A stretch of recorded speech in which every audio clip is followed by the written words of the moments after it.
है। इस प्रेम को जो जिस निगाह से देखता है उसको वही फल प्राप्त होता है। कुछ लोग तो अपनी खुद की कमी नहीं ढूंढते और दूसरों की कमियां ढूंढने लगते। कल हमारा एक बच्चा यहाँ कुछ कह रहा था तो कुछ लोगों ने ये बात कही, लेकिन उनको ये नहीं मालूम कि दीन बंधु सर्वोत्तम है। अगर परमात्मा की कृपा के बिना कोई कार्य नहीं होता। और सज्जनों, हमेशा एक बात ध्यान रखना, जहाँ समानता होती है वहीं परमात्मा की प्राप्ति है, और जहाँ विषमता होती है वहीं संसार की प्राप्ति होती है। संसार और भगवान में बहुत बड़ा फर्क है। संसार विषम है, जहाँ की हम लोग छोटी छोटी बातों को सोच सोच कर अपना जीत जलाया करते हैं। कल एक सज्जन बैठे थे, वो आज आई नहीं। हमने उनसे कल ही ये बात कही थी, क्या तुमने कभी भागवत के अंदर खोल के कोई बात नहीं पढ़ी?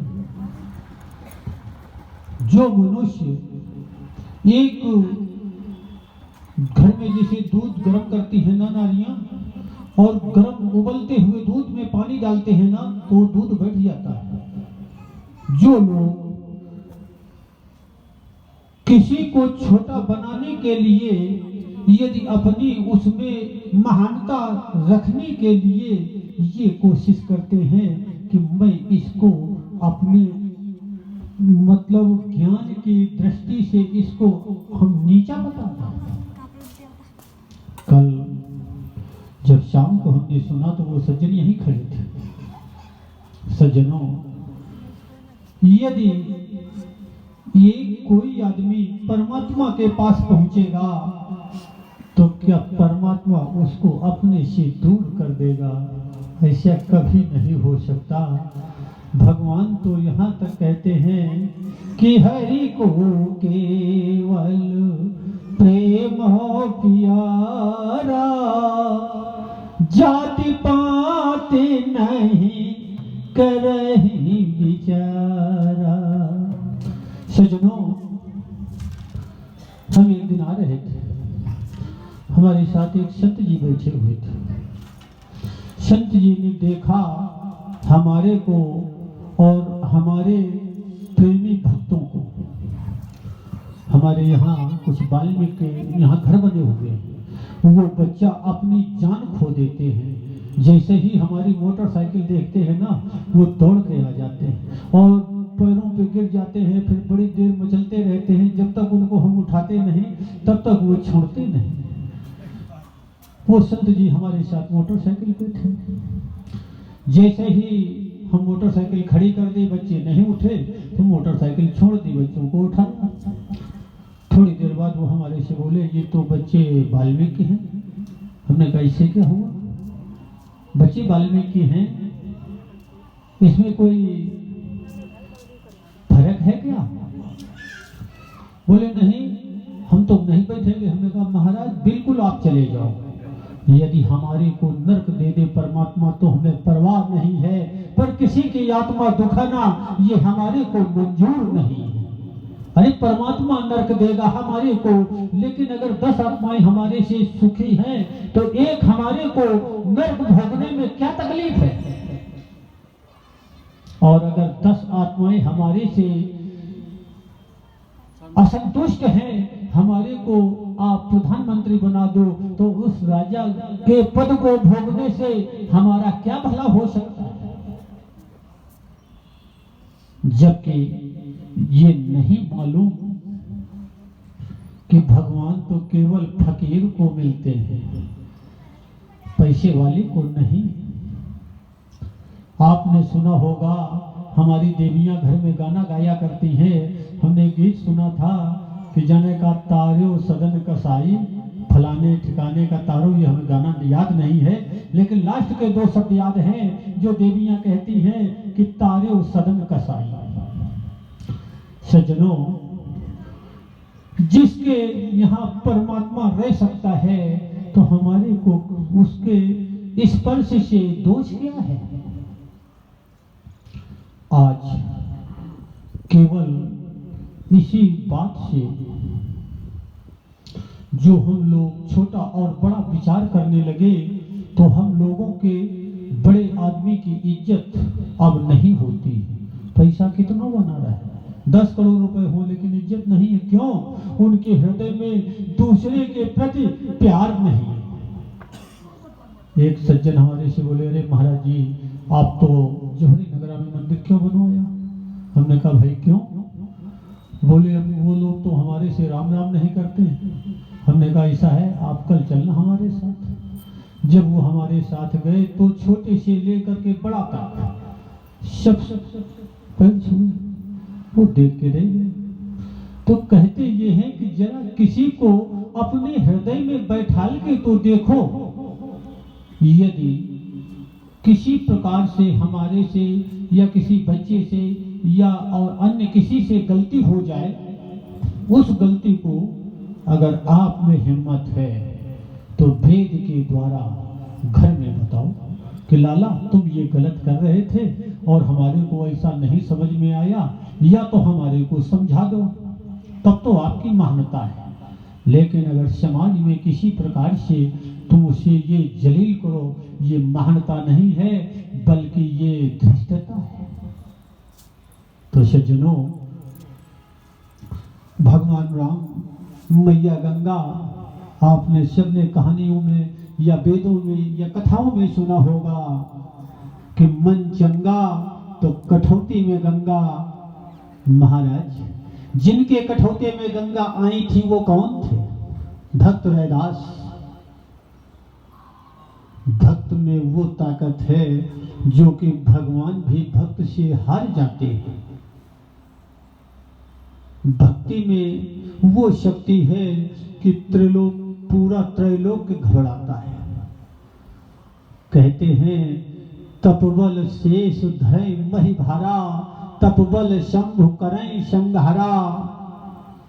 तो भक्ति बहुत बड़ी चीज है और भक्ति किसी के नाम में नहीं लिखी। भक्ति तो कोई भी कर सकता है, नारी हो या नर हो।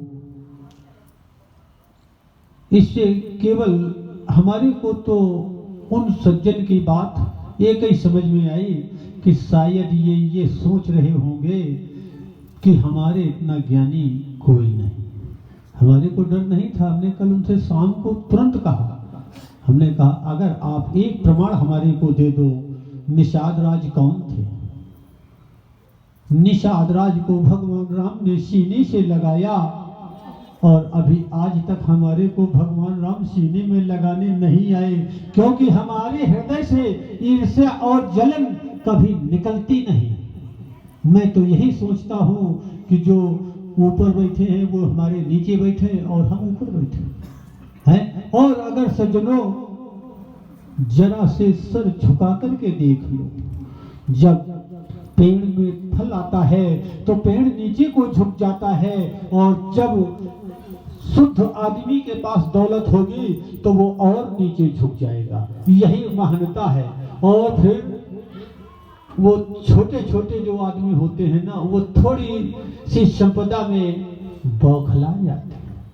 बोलिए आनंद कंद भगवान की जय, बोलिए गुरुदेव महाराज की जय, बोलिए अखिलेश्वर धाम की जय, बोलिए कुंडा धाम की जय, बोलिए संकट मोचन धाम की जय। हमारे को तो ऐसा लगता है कि यदि हमारे विचारों से या हमारे करने से अगर परमात्मा रुष्ट होता तो परमात्मा हमारे को इस लायक नहीं करता। मैं कितने बार उसके चरणों में सर रखूं और उसका कितना अभिवादन करूं, किस प्रकार से उससे हम ये कहूं कि प्रभु जिस लायक मैं नहीं था वो भी आपने हमारे को दिया। क्योंकि मांग मांग के कितना भी रख लो, लेकिन अगर वो मांगने वाला धन सद्मार्ग में न लग सके तो मांगने से फायदा क्या। मैं वैसे हमारा भी, हम कोई अच्छे नहीं है, व्यवहार हमारा भी गंदा है, क्योंकि हमारी किसी से पटती नहीं। पटती इसलिए नहीं कि सत्य कड़वा होता है और हम सत्य कहते हैं। जब सत्य कहते हैं सत्य कड़वा होता है तो भैया नहीं पटती। लेकिन उस रघुवीर से तो पट रही है, अगर उससे न पटती होती तो मैं आप लोगों की किस प्रकार सेवा करता। आज हम ओम कॉलोनी में ये देख रहे हैं कि बच्चे बच्चे में ये उत्साह है कि हमारी ओम कॉलोनी में मंदिर बना, तो सब में उत्साह है। भैया हम नीचे के नीचे बने रहें, हमारे को भगवान कितने भी यातनाएं दे दे, सब यातनाएं मंजूर हैं, लेकिन एक चीज नहीं मंजूर कर पाऊंगा, किसी गरीब की बद्दुआ। डर है तो केवल दुआ और बद्दुआ की कि कोई ऐसा हमारे से कार्य न हो जाए प्रभु कि मुझे किसी गरीब की बद्दुआ मिल जाए। बाकी कभी पैसे वाले से नहीं घबराते, क्योंकि ये पंचभूत है। अगर कोई चाहे कि हम बाबा के गोली मार दे, मार दो भैया, लेकिन मार तो कोई सकता ही नहीं है, क्योंकि आत्मा तो अजर अमर है। तो हर आदमी को एक बात सोचना चाहिए कि जब हम स्वयं नीचे देख करके चलेंगे तो ठोकर नहीं लगेगी। लेकिन कुछ लोग ऐसे हैं जो कि स्वयं पाप को खरीदा करते हैं। अगर पुण्य खरीदें तो उनकी महानता है, लेकिन पाप को खरीद लेना ये उनकी मूर्खता है। किसी कथा पंडाल में बैठ करके या किसी भक्त देवालय में जा करके किसी की अवहेलना करें, क्योंकि मैंने तो जो वेदों की बात है कि भगवान उसी को मिले हैं जो मूर्ख था। ज्ञानी को भगवान की प्राप्ति कभी हुई नहीं है, तो हम तो मूर्खों के मूर्ख। एक सज्जन कह रहे थे, बाबा तुमने ये मंदिर में इतना दाम क्यों लगाया? तो क्या हम लेके आए थे जो हम लगाया? जिसका है उसका लगाया। भाई हम तो सेवा करने आए हैं, परमात्मा हमारे को देता है, हम सेवा करते हैं। इसमें अगर मैं ये कहूं कि ये हमने किया, तो हम एक अगर कोई जरा सी तकलीफ हो जाए, पेशाब बंद हो जाए, तो बिना डॉक्टर के ठीक नहीं हो सकते। तो हम करने वाले कौन हैं? जब अगर जरा सी कोई बीमारी के शिकार हो जाए तो वो चार पाई नहीं छोड़ पाते, तो वो क्या कर सकते हैं? अगर करने वाले हो तो पहले तो तुम अपने ही को ठीक कर लो। हम अगर किसी में बुराई देखें तो पहले तो हम अपनी बुराइयों को दूर कर लें। अगर ये दिमाग से भाव निकल जाए कि हम सब एक ही जगत पिता के बच्चे हैं, तो सज्जनों उस आदमी के लिए इस भवसागर में कोई कष्ट नहीं है। और जिसके हृदय में ये भाव गूंज गया, उसको इस मृत्युलोक में दुख के अलावा सुख की प्राप्ति हो ही नहीं सकती। सज्जनों कहते हैं कि भगवान कब मिलता है? कल एक जन कह रहे थे कि महाराज जी हम पूजा तो बहुत करते हैं लेकिन नियम नहीं। सज्जनों जहां प्रेम वहां नेम नहीं, जहां नेम नहीं प्रेम। जब तक आप नियम की साधना करते रहोगे तब तक आपको भगवान की प्राप्ति नहीं है। क्योंकि ये बात अपने पे घटित बताता हूं। एक बार हम जंगल से लौट रहे थे और दीपक रख के चले गए, कपड़ों में आग लगने जा रही थी। यदि हम नियम देखते कि पहले कुल्ला करते, फिर हाथ पैर धोते, फिर ये सब करके जाते, तब तक भगवान की मूर्ति में आग लग जाती। किस फल का वो नियम, कैसा वो नियम कि जब माँ बाप जल जाए हम अपना नियम देखते हैं। नियम देखने से कभी परमात्मा की प्राप्ति नहीं होती। परमात्मा की प्राप्ति तो तभी है कि जब आप बैठ करके उसके केवल उसकी लीलाओं का ध्यान करो। यदि कोई सज्जन कहे कि परमात्मा कहाँ है, हमारे को दिखाओ, आप लोग ये कह सकते हो परमात्मा कहाँ है, हमारे को दिखाओ, राम कहाँ है। यदि ये कोई प्रश्न करता है, क्योंकि ये प्रश्न हमारे सामने आ चुके हैं, तो जिन लोगों ने ये प्रश्न किया, मैं तो ये कहूंगा कि घट के पट जब बंद है, ज्ञान चक्षु नहीं पास, तो फिर क्या जानो भला कि है क्या रमा निवास। जब हमारी आंखें ही बंद हैं तो मैं उस दीन बंधु के दर्शन कहां कर सकता हूं। सज्जनों, मैंने तो अपने जीवन में एक लक्ष्य तय किया था और वो परमात्मा ने हमारा पूरा किया। हमारे जीवन का एक लक्ष्य था। खैर, प्रभु भी माफ करेंगे, क्योंकि किसी को कोई चीज बताने में बुराई नहीं है, तो हमारे परमात्मा भी हमारे को माफ कर देंगे। हमारा लक्ष्य था कि हमने अपनी बहन को वचन दिया था। हमारी बहन ने चलते समय हमारे से कहा था, भैया अगर तेरे को हमने ये देख लिया कि किसी दरवाजे पे खड़े होके हाथ पसार रहा है, उस दिन तुम ये सुन लेना कि तुम्हारी बहन आज आत्महत्या कर गई। मैं कहा, दीदी मरना मंजूर है, लेकिन तेरे वचनों को टालना हमारे को मंजूर नहीं। जब हमारे को घर वाले पीटते थे तो हमारी बहन रोया करती थी। घर वाले पकड़ के लाते थे, फिर बहुत यातना देते थे, तो हमारी बहन को बर्दाश्त नहीं होता था। बल्कि और सब घर वाले तो वैसे थे, लेकिन बहन को नहीं बर्दाश्त होता था।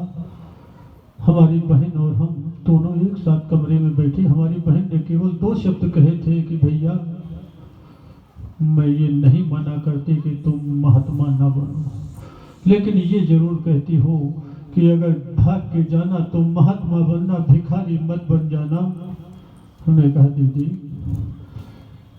जब आप इस शब्द पे आत्महत्या कर सकती हो, तो मैं भूख से व्याकुल होकर के आत्महत्या कर लूंगा, तो तुम्हारे वादे को कभी नहीं मिटने दूंगा। परमात्मा की तरफ हमने जब कदम बढ़ाया तो यातनाएं तो सबको मिलती है, संघर्ष ही जीवन है। इस संघर्ष से घबराने के लिए तो पूरा संसार है, और अगर महात्मा भी घबराने लगेंगे तो संसार की रक्षा कैसे होगी। हमने कहा, दीदी आप बिल्कुल ये निश्चिंत हो जाओ कि हम कभी भी आपके वचनों को नहीं टालेंगे, यदि घर में न रुके तो। जब साल भर हो गए, 2 साल हो गए, 3 साल हो गए, घर से हम भागते रहे। जब लास्ट में चले तो हमारी बहन ने 140 रुपये दिए थे। वो 140 रुपये आज भी हमारे खर्चा नहीं हो रहे, जबकि मैंने बहुत कुछ कर दिया, लेकिन हमारी बहन का जो दुआ की दृष्टि है वो हमारे सर पे है। और लास्ट में जो बात आती है पैसे की, ये हमारी मानी हुई एक माता थी जमादारी, जिसको बालबेग कहते हैं। पहला आश्रम बनवा रहे थे, लोगों से चंदा करके जो लोग आ जाते थे हम ले लेते थे। पहला आश्रम बनवा रहे थे जबलपुर में, विश्राम बाबा मोड़। तो वहाँ से सामान लेने के लिए जब हम शहर में आए, हम जंगल में थे, बरसात का समय था, हल्की हल्की बूंदें पड़ रही थी। एक मैया अपना काम करके कहीं से आ रही थी, उनका पैर रपट गया तो वो गिरी, तो गिरने में उनकी आंख एक ईंट पे गिरी, आंख फूट गई, खून निकलने लगा। सब लोग आके देख के लौट जाए, क्योंकि वो अपना काम करके आई थी। लेकिन हमने सोचा कि यदि ये मर गई तो क्या फायदा। हमने तुरंत उसको उठा करके उसकी आंख बांधी, किसी से कहा कि भैया अस्पताल तक ले चलो। अस्पताल ले गए, उसके इलाज करवाया सुबह से शाम तक। उस समय कोई ये नहीं था कि हाँ हेलो तुम कहाँ हो, मोबाइल नहीं था। लगभग उस क्षेत्र के बहुत सारे लोग बालवीर ढूंढ रहे थे कि हमारी मैया कहाँ गई। लेकिन जिस जगह वो गिरी थी, जब वहाँ पहुँचे तो किसी ने बताया कि ये बाबा उनको उठा के ले गए हैं और उनकी एक आँख फूट चुकी है। कभी अस्पताल नहीं गया तो हमारे को ये भी नहीं मालूम था कि अस्पताल भी अलग अलग है। हम उनको लेके पहुँचे नेत्र जो हड्डी रोग विशेषज्ञ के यहाँ। हम ये नहीं जान पाए तो हमने कहा अस्पताल तो अस्पताल ही होता है, पास में पड़ा, उसी के यहाँ भर्ती कर दिया। आधा घंटे बाद जिस जगह वो गिरी थी वहाँ एक सेठ जी ऊपर खड़े थे। उन्होंने देखा कि एक महात्मा है, वो जब नहीं किसी प्रकार का भेदभाव माना तो उसने अपने घर में बताया तो उसकी बहू बहुत पुजारी थी। उसने तुरंत अपने लड़के को लिया और पहुंच गई वहाँ। जब पहुंच गई तो हम ढूंढ ढूंढ के पता लगा कि वो पहुंच गई। उसने तुरंत वहाँ से छुट्टी करवाई, जबकि डॉक्टर ने हमारे को छुट्टी भी नहीं दी, लेकिन वो पढ़ी लिखी थी। उसने छुट्टी करवा के नेत्र ज्योत विशेषज्ञ के यहाँ भर्ती करवाया। सुबह से शाम तक जो खर्चा हुआ वो हमने किया। इसके बाद वो भी धन्य थी नारी जिसने अपने बिना पति के सलाह से क्या खर्चा किया ये परमात्मा जाने, क्योंकि जब उसने खर्चा देना शुरू किया तो हमने पूछा नहीं कितना लगा। शाम को पूरे जिले के बाल्मीकि इकट्ठा हुए। जब वो लोग पहुंच गए तो हमने कहा भैया हम जा रहे हैं। बोले जाओ। बाद में वो जब डॉक्टर के यहाँ से छुट्टी हुई तो छुट्टी करा के जब घर में लेके आए तो वो अम्मा आई हमारे पास। अम्मा ने हमारे को कुछ नहीं दिया था, ऐसा नहीं उसने 2 रुपए दिए हो, लेकिन उस मैया का आशीर्वाद हमारे पे है।